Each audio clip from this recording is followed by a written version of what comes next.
Liberálne médiá sa hádžu o zem, pretože prezident Ruskej federácie Vladimír Putin vyhlásil, že Robert Fico a Viktor Orbán obhajujú štátne záujmy svojich krajín. Napísal na svojom telegramovom účte podpredseda parlamentu Ľuboš Blaha a ďalej pokračoval. Povedal len pravdu.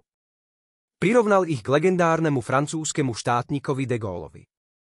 No chápete, Putin pochválil de Gaulla.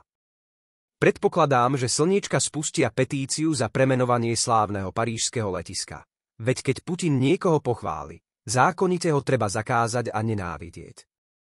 V skutočnosti by Európska únia potrebovala, aby sa vrátila k de Gaullovej myšlienke o Európe národov, v ktorej bude posilnená národná suverenita a Európa nebude len poslušným pudlíkom USA. Nech liberálov trafí aj šľak, ale áno, Robert Fico a Viktor Orbán sú vlastenci a chránia svoje vlastné národy. A to je zlá správa pre globalistov a militaristov, no dobrá správa pre Slovensko.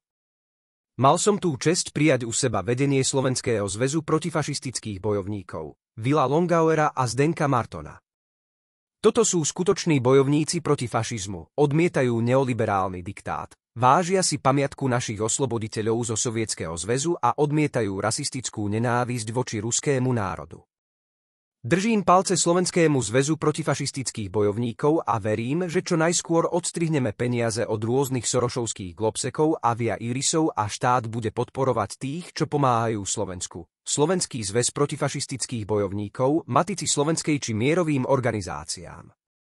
Šialené veci sa dejú na akademickej pôde. Sfanatizovaní študenti právnickej fakulty napísali hejt proti svojmu učiteľovi, docentovi Burdovi, ktorý si dovolil vyjadriť svoj odborný kritický názor na úrad špeciálnej prokuratúry. Pripomína mi to maoistické červené gardy sfanatizovaných deciek, ktoré linčovali svojich učiteľov. Čím menej rozumu, tým viac ideologickej nenávisti.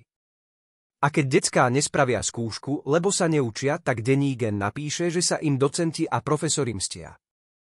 Liberálna mafia už mobilizuje aj študentov proti učiteľom.